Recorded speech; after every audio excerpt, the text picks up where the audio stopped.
한약으로 살 빼면 요요가 심하다? 요요는 한약 문제가 아니에요. 이거 모르고 한약 탓하는 사람들 제가 오늘 팩트로 정리를 해드리겠습니다. 안녕하세요. 청담 VJ 한의원 최윤서입니다. 한약은 과학적 근거가 없잖아요 하시는데 성인 비만 한약 치료 RCT 메타 분석 결과 있습니다. 체중, BMI, 허리둘레 감소 효과 보고됐고요. 한국한의학연구원 임상진료 지침에도 나옵니다. 근거가 없다고 말하는 거는 안 찾아본 거예요. 한약 먹으면 간 나빠진다던데요. 표준화된 한약 비만 RCT에서 심각한 간 독성 부작용은 드물다라고 나왔어요. 오히려 대사지표가 개선된 사례들이 보고되고 있고 제가 치료한 경우에서도 간 수치 좋아지신 분들이 훨씬 더 많습니다. 무허가 한약을 먹으면 나빠지는 거지 제대로 처방을 받으면 전혀 무리가 없고 오히려 더 좋아지십니다. 양약이 더 빠르지 않나요? 물으시는 분들 계신데 빠른 면도 있어요. 그치만 그만큼 부작용도 빠릅니다. 위고비에서 실명사례 나왔잖아요. 빠른 게 능사가 아닙니다. 한약이 비싸지 않아요? 라고 말씀하시는 분들도 있는데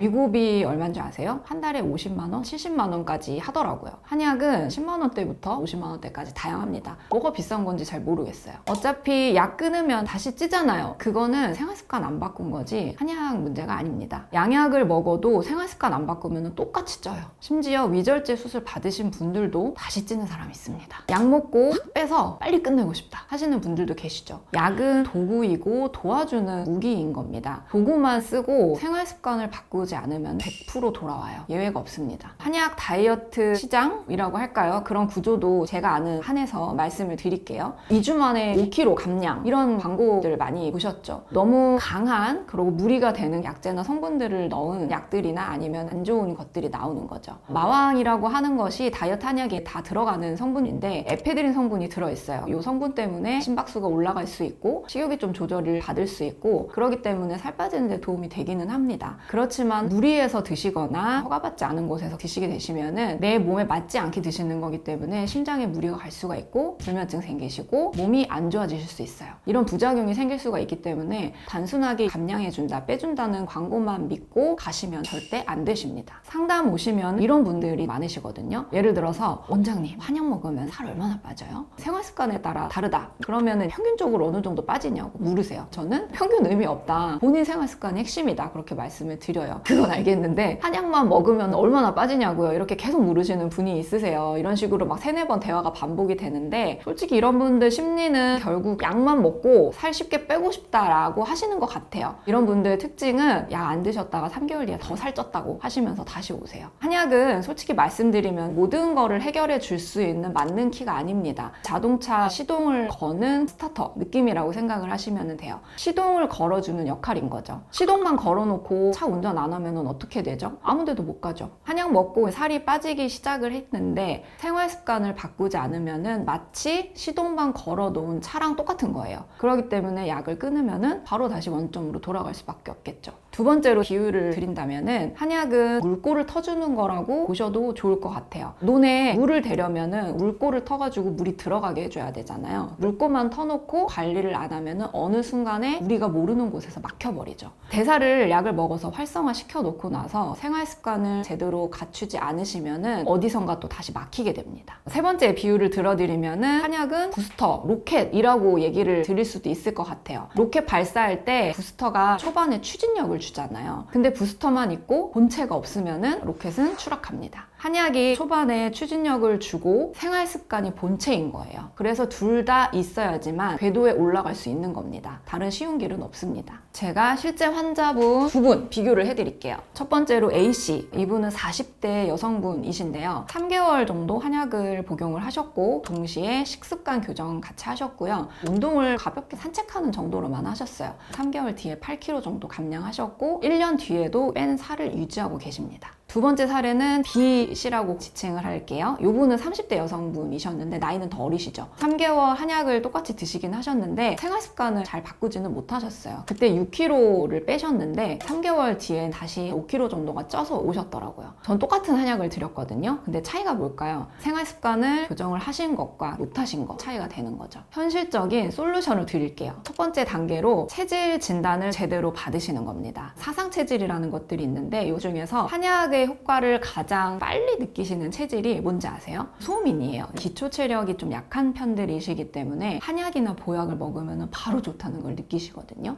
태음인 같은 경우에는 시간이 조금 상대적으로는 걸리실 수 있습니다. 왜냐하면 체중이 한번 올라가면은 저장을 잘 하는 체질들이라서 그렇습니다. 그래서 다이어트 한약 주세요 이렇게 단순하게 말씀하시면 절대 안 됩니다. 체질 진단을 먼저 받고 맞춰서 처방을 받을게요 라고 생각을 하셔야 되세요. 그리고 제대로 된 한의원이라면 이렇게 안내를 해드릴 겁니다. 너무 당연한 거예요. 2단계로는 한약 복용과 생활 습관을 동시에 교정을 하시는 거예요. 한약만 드시면은 50점짜리입니다. 한약이랑 생활 습관을 같이 하시면은 90점까지 올리실 수 있어요. 다만 최소한 요거는 지키셨으면 하는 게 있거든요. 아침을 챙겨 드시는 거, 저녁을 가볍게 드시는 거, 물을 하루에 최소 1.5리터 이상 마시는 거, 밤 11시 전에는 주무시는 거예요. 나쁜 예는 약만 먹고 생활을 그대로 유지하시는 경우인 거고, 좋은 예는 약을 먹으면서 아침을 챙기고 저녁 식사량을 줄이는 겁니다. 가장 베스트 방법이에요. 3단계, 유지를 할 때도 관리를 좀 받으시는 거예요. 사실 살 빼는 거 어렵지 않아요. 쉽거든요. 근데 이거는 절반이고 유지를 하는 게 절반 이상이고 사실 더 어려워요. 감량이 끝나고 나서 최소한 6개월 동안은 뺀 몸무게를 유지를 하셔야 됩니다. 관리 안 하시면은 요요는 100% 올 수밖에 없어요. 보통 요요 오시는 분들이 다 비슷비슷하거든요. 살 빠졌으니까 제가 알아서 해볼게요 라고 하시는 분들이신데, 부작용 없이 하시는 분들, 몸무게를 계속 잘 유지하시는 분들은 유지기까지 관리를 받을게요 라고 결심을 하시고 계속해서 꾸준히 관리를 받으시는 분들이세요. 한약 다이어트 이거 제대로 하면 진짜로 효과 있어요. 근거도 있고요. 근데 한약만 믿고 생활 습관을 안 바꾸면은 살은 빠지지 않고 100% 요요가 올 수밖에 없습니다. 약만 먹고 그냥 살 쉽게 빼고 싶어요 하시는 분은 어차피 결국 원래대로 돌아가실 거예요.